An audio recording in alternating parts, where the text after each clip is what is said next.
नमस्कार मित्रांनो, मी हेमंत देसाई ऑफिशियल या माझ्या यूट्यूब चॅनलमध्ये आपलं मनापासून स्वागत. प्रसिद्ध कवी आरती प्रभू म्हणजे चित्रम खानोलकर महाराष्ट्रातले हे प्रख्यात दिवंगत नाटककार, कादंबरीकार, कथाकार, ललितकला लेखक, ग्रेट लेखक, कवी आरती प्रभू यांची एक कविता आहे. दाद द्या आणि शुद्ध व्हा अशी त्यातली ओळ आहे. आता दाद देऊन शुद्ध कोण कोण होतं आहे ते आपण बघतो आहे. बघा, पहिल्यांदा एकनाथ शिंदेनी प्रतिसाद दिला, भाजपच्या हाकेला ओ दिली, गद्दारी केली आणि ते मुख्यमंत्री झाले. त्यानंतर एकनाथ शिंदेंवर गद्दारीचा आरोप करताना उद्धव ठाकरेंच्या सुरात सूर मिसळणारे अजितदादा पवार हे गेल्या वर्षी काही महिन्यांपूर्वी त्यांनी दाद दिली आणि तेही शुद्ध झाले. आता त्याच्यानंतर नंबर लागतो आहे तो अशोक चव्हाणांचा.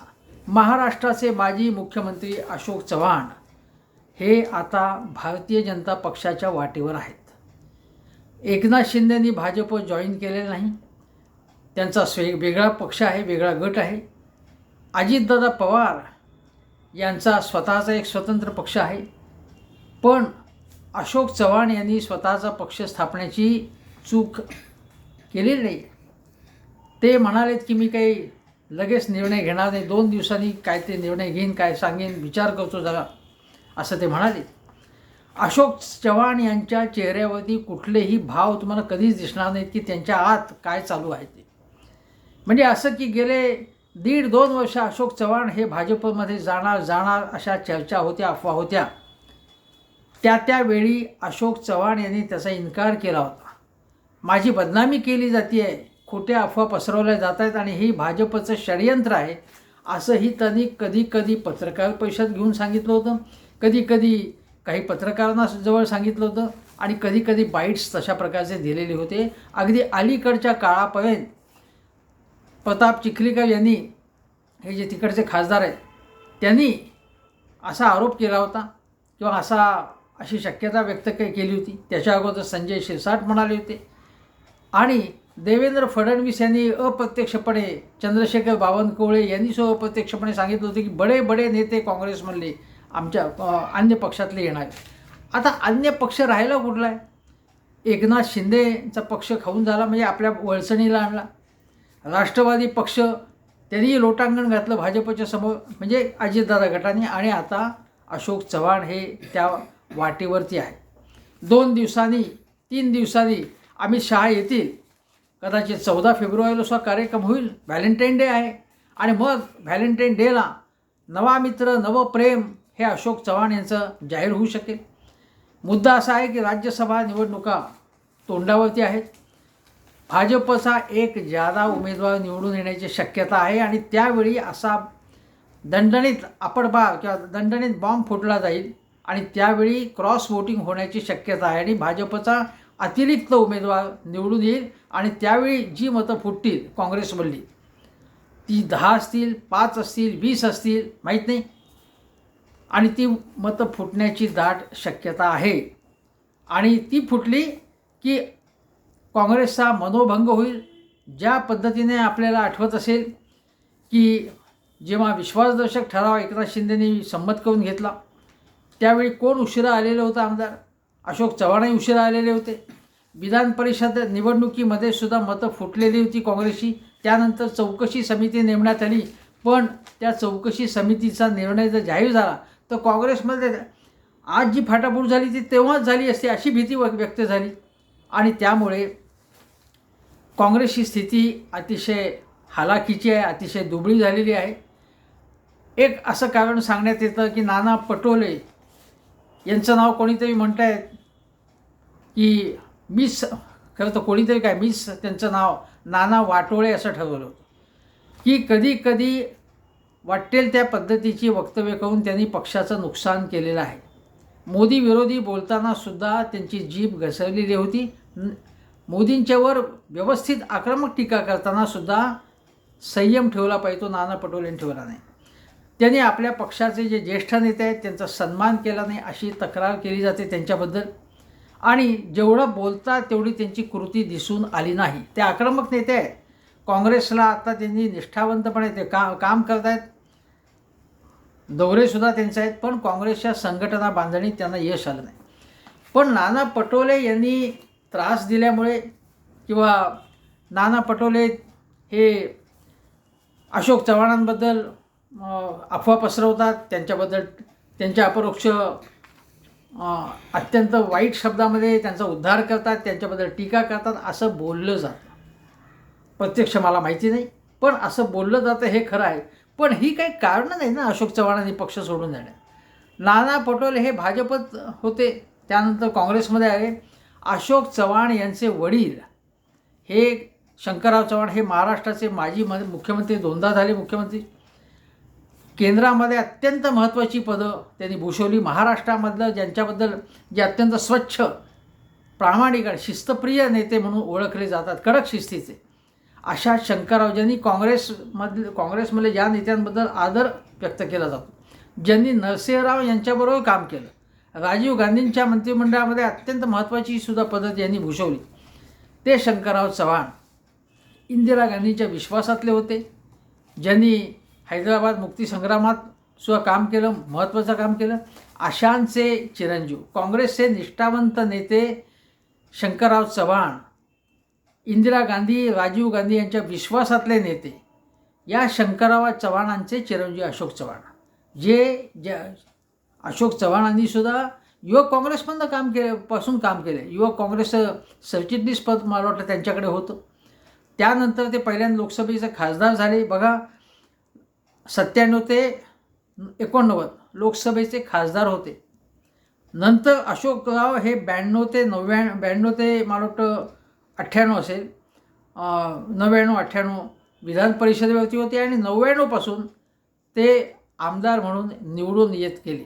म्हणजे विधानसभेमध्ये त्यांनी खाती बघा, आता माझ्या आठवणीप्रमाणे 93 सालपासून, म्हणजे जेव्हा शरद पवार होते तेव्हापासून 93 ते 95 PWD सारखं म्हणजे सार्वजनिक बांधकाम खातं होतं त्यांच्याकडे, गृहराज्यमंत्री होते. 99 ते 2003 महसूल सारखं महत्त्वाचं खातं त्यांना मिळालं होतं. 2003 ते 4 आणि 2004 ते 8 ते मंत्री होते. त्यानंतर अशोकराव हे मुख्यमंत्री झाले आणि मुख्यमंत्री झाल्यानंतर निवडणुका झाल्या.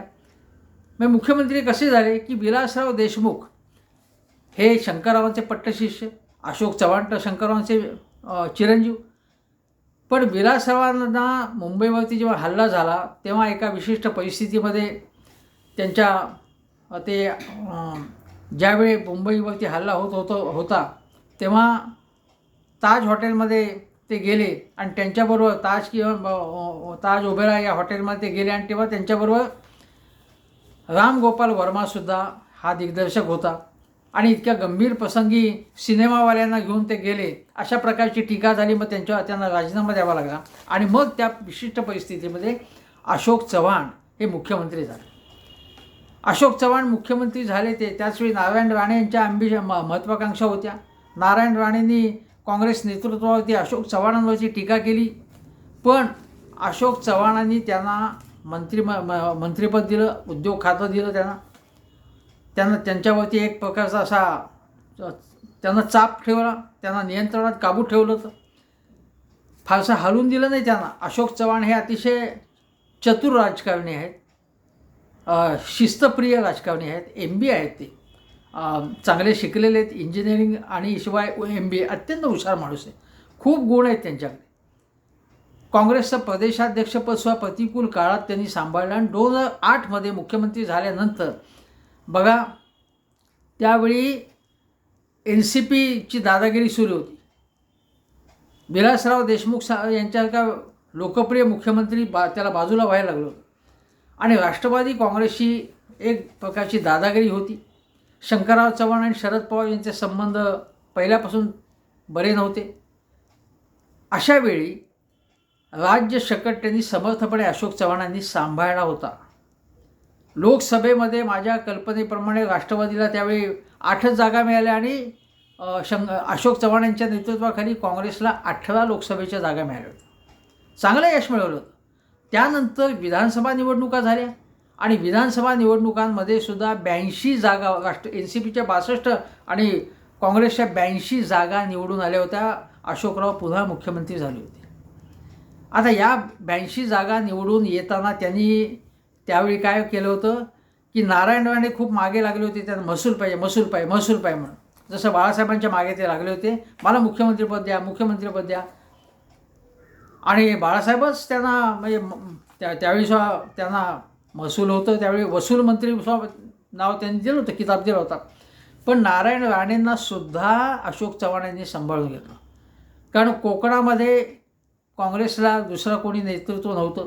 अशावेळी मग कोकणासाठी वेगळं पॅकेज दिलं अशोक चव्हाणांनी, वेगळं. नंतर विदर्भामध्ये आत्महत्या होत होत्या तेव्हा केंद्र सरकारने म्हणजे शेतकऱ्यांना कर्जमाफी दिली, वेगळं पॅकेज दिलं. पण त्या पलीकडे जाऊन विदर्भासाठी 5-6 हजार कोटी रुपयांचं पॅकेज अशोक चव्हाणांनी दिलं. झोपडपट्टीवासियांसाठी काही योजना आणल्या त्यांनी आणि वेगवेगळ्या प्रकारे अत्यंत प्रतिकूलतेचं रूपांतर त्यांनी अनुकूलतेमध्ये केलं. म्हणजे विलासराव देशमुखांना बाजूला व्हायला लागलं, मुंबईवरती हल्ला झाला होता, भारतीय जनता पक्ष चालूच होतं की राष्ट्राची सुरक्षा, मुंबईची सुरक्षा तुम्ही करू शकत नाहीत वगैरे वगैरे. हा सगळा प्रचार बाजूला टाकत त्याला तोंड देत आणि त्यावेळी भाजपमध्येच हाणामाऱ्या चालू होत्या. नितीन गडकरी विरुद्ध गोपीनाथ मुंडे यांचं युद्ध चालू होतं. अशा वातावरणामध्ये अशोक चव्हाण यांनी काँग्रेसला चांगलं यश मिळवून दिलेलं होतं. पण हे सगळं यश मिळवून दिल्यानंतर काय झालं, मग आदर्श प्रकरण घडलं आणि आदर्श प्रकरणामध्ये 3 फ्लॅट अशोक चव्हाणांनी आपल्या जवळच्या म्हणजे कुटुंबातल्या जवळच्या व्यक्तींना दिल्या. ते उघड झालं. भाजपने त्याच्यावरती मोठा प्रचार केला, करणं आवश्यकच होतं, काहीच हरकत होती. त्यावेळेच्या अनेक चर्चांमध्ये मी तुम्हाला सांगतो, अनेक चॅनलवरच्या चर्चामध्ये कधी कधी देवेंद्र फडणवीस असायचो, कधी मी इकडे असायचो, कधी माधव भंडारी असायची. या चर्चांमध्ये अशोक चव्हाण आणि काँग्रेसवरती तुफान टीका मी केलेली आहे. त्यावेळी जे म्हणतात ना काँग्रेसबद्दल तुम्ही काय बोलता, जे अतिशय तरुण आहेत किंवा ज्यांना काही आठवत नसेल सोयीस्करपणे, ते अशी टीका करतात. त्यावेळी अशोक चव्हाणांवरती जबरदस्त टीका केली. त्यावेळी भारतीय जनता पक्षाने काय केलं होती, शहीदांसाठीची असलेली जागा त्याच्यावरचे जे त्यातले फ्लॅट्स हे त्यांच्याकडनं यांनी लाटले, अशा प्रकारची टीका त्यांनी करून त्याला असा टर्न दिला की शहीदांच्या याच्यावरचं लोणी खाणं, म्हणजे शहीदांना जो हक्क होता तो डावलणं हा फारच मोठा अपमान आहे. अशा प्रकारला त्याला इमोशनल प्रचार भारतीय जनता पक्षाने सुरू केला. मूळ भाग होता भ्रष्टाचार. आता मी तुम्हाला सांगतो, या भ्रष्टाचाराचं समर्थन करण्याचं काहीच कारण नाही. पण अशा प्रकारचे अनेक भूखंड, अनेक फ्लॅट्स अनेक पक्षाच्या राजकारण्यांनी ढापलेले आहेत. सवलतीमध्ये भूखंड प्राप्त करून त्याच्यावरती न्यायाधीशांचे सोसायटी झाले आहेत, सनदी अधिकाऱ्यांचे झालेले आहेत. पण अशोक चव्हाण त्यामध्ये सापडले. हा भाग आहे. आता अशोक चव्हाण त्याच्यामध्ये सापडले, मग आदर्शचं त्यांच्यावरती एक कलंक लागला होता. त्यांना खूप सेटबॅक बसला. काँग्रेसने भ्रष्टाचार केला आहे. मग 2G म्हणजे राजाचा फोटो दाखवायचा, एकीकडे मनमोहन सिंगांचा फोटो दाखवायचा, एकीकडे कॉमनवेल्थ घोटाळा, मग शीला दीक्षितांचा फोटो दाखवायचा आणि आदर्श घोटाळा म्हणजे अशोक चव्हाण. हा अनेक वर्ष अशोक चव्हाणांना त्यामुळे सेटबॅक बसला त्यांच्या राजकारणात. आणि पुढे त्यांना आपल्याला माहिती आहे की पुढे त्यांना महाविकास आघाडीमध्ये मंत्रिपद मिळालं. त्यांना उद्धव ठाकरे यांच्या हाताखाली काम करायला लागलं. ज्या प्रकारे शंकरराव चव्हाण हे अगोदर महाराष्ट्राचे मुख्यमंत्री झाले, ते शरद पवारांना खूप सिनियर होते. पण शरद पवारांच्या मंत्रिमंडळात म्हणजे पुलोदच्या मंत्रिमंडळात शंकरराव जे मुख्यमंत्री होऊन गेले होते ते अर्थमंत्री झाले आणि शरद पवार मुख्यमंत्री होते. त्याच पद्धतीने उद्धव ठाकरे यांना कुठलाही अनुभव नव्हता, पण ते मुख्यमंत्री झाले. राजकारणात अशा गोष्टी करतात आणि अशोक चव्हाण हे त्यामध्ये मंत्री झाले. आता गोष्ट अशी आहे की अशोक चव्हाणांना महाविकास आघाडीमध्ये सगळा लाभ मिळाला आणि मंत्रिपद गेलं. पण त्यांचं मंत्रिपद गेल्यानंतर भारतीय जनता पक्षाने काय म्हटलं की मराठा आरक्षणाचा प्रश्न महाविकास आघाडी सरकारने हाताळला आणि महाविकास आघाडीमध्ये मराठा आरक्षण ही जी समिती होती त्यासंबंधी जी समिती होती त्याचे प्रमुख अशोक चव्हाण होते. म्हणजे अशोक चव्हाणांना तो प्रश्न नीट हाताळता आला नाही आणि त्यामुळे मराठ्यांचं आरक्षण गेलं अशी टीका भारतीय जनता पक्ष करत होता. त्याचप्रमाणे ओबीसींच्या प्रश्नावरती म्हणजे ओबीसींना जे स्थानिक स्वराज्य संस्थांमध्ये जे काही मतदारसंघ ते राखीव ठेवलेले असतात त्याबाबत जो वाद झाला, मग ते आरक्षण गेलं आणि त्यावेळेला छगन भुजबळ जे महाविकास आघाडीमध्ये मंत्री होते ते आणि देवेंद्र फडणवीस यांचा सतत कित्येक महिने वाद सुरू होता आणि एकमेकांवरती आरोप प्रत्यारोप चालू होते. आणि छगन भुजबळांवरती सुद्धा तुम्ही ओबीसी असून तुम्हाला ते ओबीसीचं आरक्षण गेलं तुमच्यामुळे, महाविकासमधनं गेलं, महाविकासच्या नालायक कारभारामुळे गेलं असं देवेंद्र फडणवीस सांगत होते. त्या देवेंद्र फडणवीस यांच्या मांडीला मांडी लावून आज छगन भुजबळ बसलेले आहेत. त्याचप्रमाणे आता ज्यांच्यामुळे आरक्षण गेलं मराठ्यांचं अशी टीका फडणवीस करत होते ते अशोक चव्हाण आता त्यांच्याकडे आलेले आहेत किंवा येतील आता 2 दिवसामध्ये. पण निदान काँग्रेस पक्षाचा राजीनामा दिलेला आहे अशोक चव्हाण. अशोक चव्हाण यांनी आजपर्यंत कधीही नरेंद्र मोदी, अमित शहा, देवेंद्र फडणवीस यांच्यावरती तुफान हल्ला चढवला असं झालं नाही. कधीच केली नाही टीका. म्हणजे काँग्रेसचे प्रदेशाध्यक्ष असताना सुद्धा जे अंगावर घ्यायला पाहिजे त्या पद्धतीची टीकाच केली नाही त्यांनी. म्हणजे ज्यांचे हात दगडाखाली असतात, मग एखाद्या जिल्हा सहकारी बँकेमध्ये किंवा काही शिक्षण संस्था असतात या लोकांच्या आणि तिथे काही ना काही भानगड घडलेली असते. आदर्श प्रकरण तर आहेच की आदर्श प्रकरणाचं सगळं बंद केलं असेल भाजपने तरी भाजपची पद्धत आहे. पुन्हा एखाद्याला अर्ज करायला सांगतील, पुन्हा ते आदर्श प्रकरण उकरून काढतील. आणखीन काही महाविकास आघाडीमध्ये जेव्हा मंत्री होते अशोक चव्हाण त्यावेळची काही प्रकरणं काढली जातील. पण मी तुम्हाला आता सांगतो, लोक लक्षात ठेवा, अशोक चव्हाण यांच्यासारखा ज्यांना सगळी पदं इतके वर्ष मंत्रिपदं मिळाली, त्यांना घराणेशाही म्हणतात, त्या घराणेशाहीचं समजा प्रतीकच आहे ते. शंकररावचे चिरंजीव, शंकरराव मुख्यमंत्री, हेही मुख्यमंत्री. अजून मी तुम्हाला उदाहरणं सांगतो. घराणे फोडण्याचं काम भाजपने कसं चालवलं. आता संतोष मोहन देव हे मंत्री होते, त्यांच्या कन्या सुष्मिता या काँग्रेसमध्ये होत्या, काँग्रेसमधच्या प्रवक्त्या होत्या, त्या चांगल्या अतिशय कॉम्पिटंट. पण राहुल गांधी एकदा एअरपोर्टवरती आले त्यांना रिसीव्ह करण्यासाठी, त्या गेल्या. तेव्हा राहुल गांधी सांगितलं की तुम्ही कशाला उगाच याच्यात वेळ घालवता म्हणून. त्या चिडल्या, त्या तृणमूल काँग्रेसमध्ये गेल्या आणि त्यांना राज्यसभा खासदार करण्यात आलं, राज्यसभा मिळाली. जितेंद्र प्रसाद काँग्रेसचे मोठे नेते, त्यांचे चिरंजीव जे आहेत ते उत्तर प्रदेशात त्यांनी टोपी बदलली, ते राहुल गांधींच्या जवळचे, ते गेले भाजपमध्ये ते गेल्यानंतर ते आता मंत्री आहेत योगी आदित्यनाथांच्या ह्याच्यात. आणखीन एक उदाहरण सांगतो. AK अँटनी, ते तर अगदी नेहरू गांधी परिवाराच्या सोनिया गांधींच्या अगदी निकटवर्ती विश्वासातले माजी संरक्षण मंत्री, स्वच्छ चारित्र्याचे, त्यांचे चिरंजीव तेही गेले भाजपमध्ये, केरळमध्ये. आता किती उदाहरणं अशी सांगायची. आता आपले विठ्ठलराव काकासाहेब गाडगे यांचे चिरंजीव विठ्ठलराव गाडगे, दोघेही काँग्रेसचे मोठे नेते, त्यांचे चिरंजीव अनंतराव गाडगे, ते त्यांना एकदाच विधान परिषद मिळाली. पण अत्यंत स्वच्छ नेता.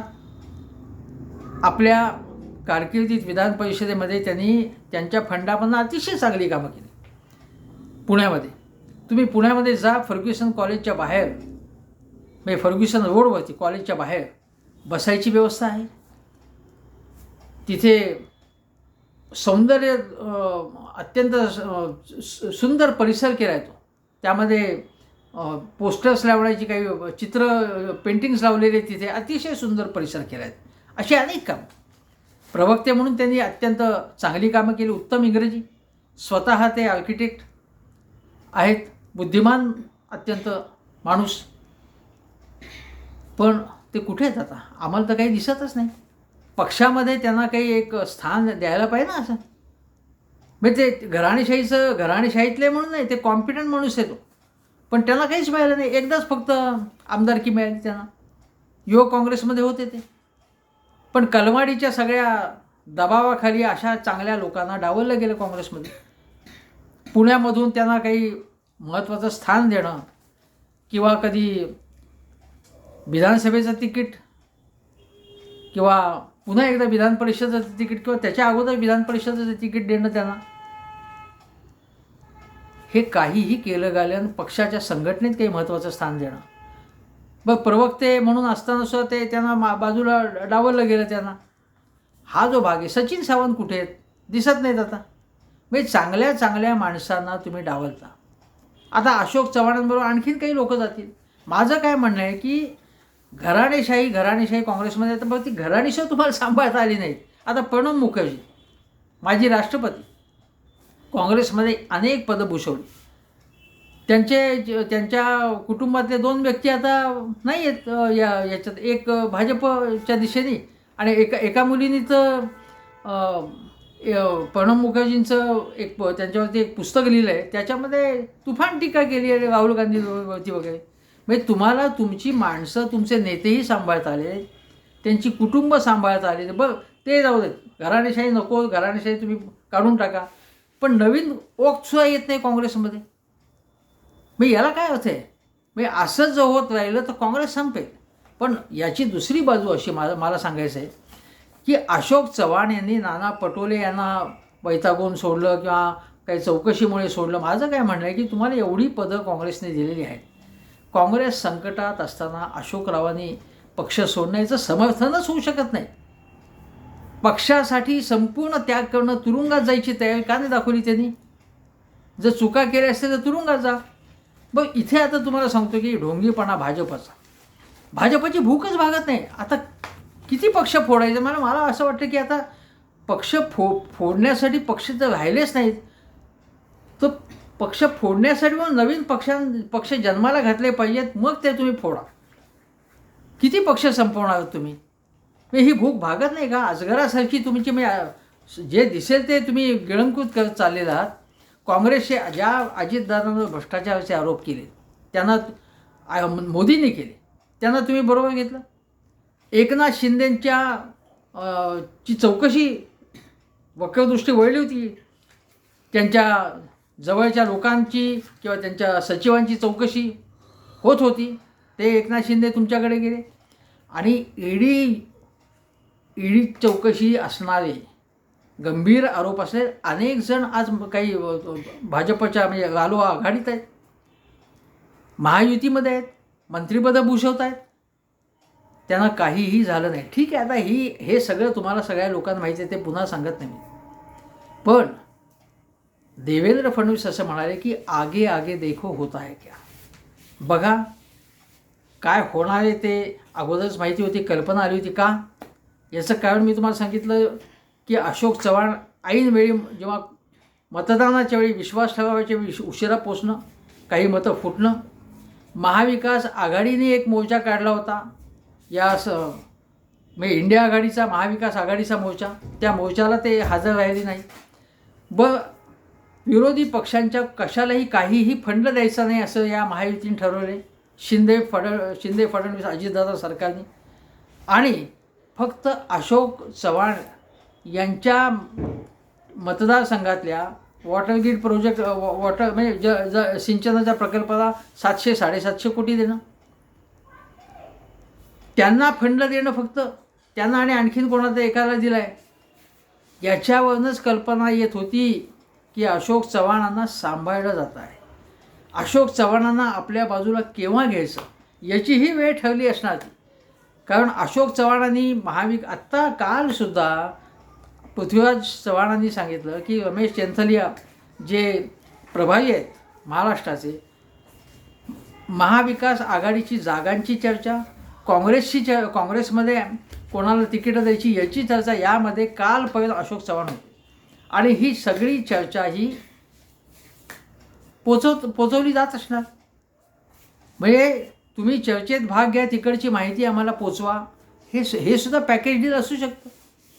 लालू प्रसाद यादव यांनी इंडिया आघाडीच्या बैठकीच्या वेळीच ज्येष्ठांना आपल्या सांगितलं होतं, सहकाऱ्यांना सांगितलं होतं की नितीश कुमारांपासून सावध राहा, की नितीश कुमार फुटण्याची शक्यता आहे. आणि ते इंडिया आघाडीच्या चर्चा बैठका चालू होत्या, त्यातले सगळे माहिती गोपनीय माहिती ते तिकडे देत होते.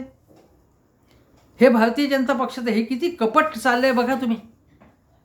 म्हणजे काँग्रेस पक्ष पूर्ण तुम्हाला गाळात घालायचं, पूर्ण उद्ध्वस्त करून, पूर्ण गिळंकृत करायचं आणि पुन्हा काँग्रेसला शिव्या द्यायचं. म्हणजे नरेंद्र मोदी पंतप्रधान हे जेव्हा नांदेडमध्ये आले होते तेव्हा ते काय म्हणाले की जवानांच्यासाठी असणारी घरं ही कोणी लाटली हे तुम्हाला माहिती आहे लोक, असं त्यांनी संपूर्णपणे अशोक चव्हाणांवरती हल्लाबोल केला. ते देवेंद्र फडणवीस काय म्हणाले होते तिथे जाऊन, हा व्हिडिओ उपलब्ध आहे. ते म्हणाले होते की motorcycle, car, petrol pump, diesel pump कशाचीही एजन्सी असेल तर ती अशोक चव्हाणांकडे आहे. अशोक चव्हाणांनी किती मालमत्ता गोळा केलेली, किती संपत्ती निर्माण केलेली आणि नांदेडसाठी काहीही केलं नाही, मराठवाड्यासाठी काहीच केलं नाही त्यांनी. अत्यंत भ्रष्ट अशा प्रकारचा हे नेतृत्व आहे, अशा आशयाचे आरोप देवेंद्र फडणवीसांनी केले होते. एवढे आरोप केले ज्यांच्यावरती, त्यांना तुम्ही तुमच्याबरोबर घेताय. मी भाजपची भूक तर संपत नाहीच आहे, पण तुम्ही हुडकून ज्यांच्यावरती आरोप आहेत अशा लोकांना बरोबर घेताय. ज्यांना तुम्ही उद्धव ठाकरेंना टार्गेट केलं की म्हणजे उद्धव ठाकरे महावसुली सरकार, पण अशोक चव्हाणांवरना टार्गेट केलं जात नव्हतं देवेंद्र फडणवीसांकडनं. देवेंद्र फडणवीस अजितदादांना टार्गेट करत नव्हते, म्हणजे ठरलेलं होतं की कोणाला बरोबर घ्यायचं आहे. ज्यांची समृद्धी बघून डोळे दिपावेत अशा एकनाथ शिंदे जेव्हा महाविकासमध्ये मंत्री होते तेव्हा त्यांना देवेंद्र फडणवीस टार्गेट करत नव्हते. म्हणजे त्यांचा प्लॅन सगळा ठरलेला होता की काय आणि कसं करायचं आहे. ज्यांच्यावरती भ्रष्टाचाराचे तुम्ही गंभीर आरोप केले, आरोप करून 2014 साली मी आदर्श प्रकरण केव्हाच आहे, 2014मध्ये मोदीजींना सत्ता आली, इथे देवेंद्रजी मुख्यमंत्री झाले, त्यामागे आदर्श अनेक भ्रष्टाचाराच्या प्रकरणामध्ये सिंचन घोटाळा, राज्य सहकारी बँक घोटाळा, आदर्श ही प्रकरणं तुम्ही घेऊन तुम्ही सत्ता मिळवली. त्या प्रकरणांचा पूर्णपणे त्याचा उपयोग करून आरोप करून तुम्ही सत्ता मिळवली मोदींनी, देवेंद्रजींनी, आणि त्यांनाच आता बरोबर घेतात.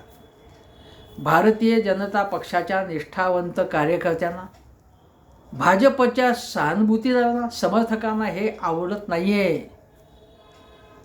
म्हणजे मग आता तुम्ही उद्धव ठाकरे म्हणाले ना की उद्या भाजपचा अध्यक्षही दुसऱ्या पक्षाचा असेल, आणि मी तर म्हटलं होतं एकदा की ही भाजपची इम्पोर्ट स्कीम आहे, आत्मनिर्भर योजना नाही, परनिर्भर योजना आहे. भाजप हा इतक्या गोष्टी इम्पोर्ट करतो आहे की काही गोष्ट त्याची तुलना, काही संख्या किती मोजणार तुम्ही. संपूर्ण देशामध्ये अक्षरशः काही शेकड्यामध्ये लोकांना, नेत्यांना, आमदारांना, खासदारांना भाजपने आपल्याकडे ओढलेले आहे. म्हणजे भाजप हा काँग्रेसयुक्त भाजप आता होत चाललेला आहे. पक्ष वाढवण्यासाठी म्हणून तुम्ही इतक्या तडजोडी करता. ज्या आधारावरती तुम्हाला सत्ता मिळाली, जे आरोप करून जे चिखलात रुतलेले हे सगळे पक्ष आहेत, म्हणजे शिंदेच्या बरोबरचे लोक, अजितदादांच्या बरोबरचे लोक, अशोक चव्हाण, हे सगळे भ्रष्ट आहेत असे तुम्ही आरोप करत होता, त्यांनाच तुम्ही आता जवळ करता. काय बोलायचं तुमच्याबद्दल, भयंकर आहे हे. आणि हे असे नेते काँग्रेसचे सुद्धा ज्यांना सगळं मिळालेलं आहे. आता अजितदादांनी इतकी पदं मिळाली तरीसुद्धा त्यांनी गद्दारी केली. एकनाथ शिंदेना एवढा पूर्णपणे मोकळी उद्धव ठाकरेंनी दिली, त्यांनी गद्दारी केली, आणि हे पुन्हा कोकलतात उद्धवजींच्या नावाने. अजितदादा बोंबलतायत शरद पवारांच्या नावाने, ज्यांनी त्यांना सगळं दिलं. आणि अशोक चव्हाण कोणाच्या नावाने ओळखत आहेत मला माहीत नाही. पत्रकार परिषदेमध्ये ते बोलतील, पण अशोकराव तुम्ही सभ्य आणि सुसंस्कृत नेते आहात. तुम्ही कधी पातळी सोडली नाहीत, हे अतिशय चांगली गोष्ट आहे.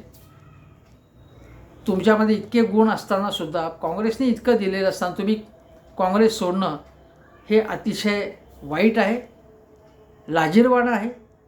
हा काँग्रेसच्या विचारांशी केलेला द्रोह आहे. आता तुम्ही भारतीय जनता पक्षामध्ये उद्या गेलात तर काय बोलणार आहात तुम्ही.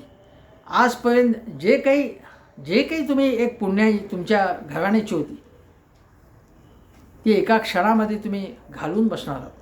शंकरराव चव्हाण काय म्हणतील की माझे चिरंजीव हे असं करत आहेत? छे छे छे छे, अजिबातच शोभणारं नाही आहे.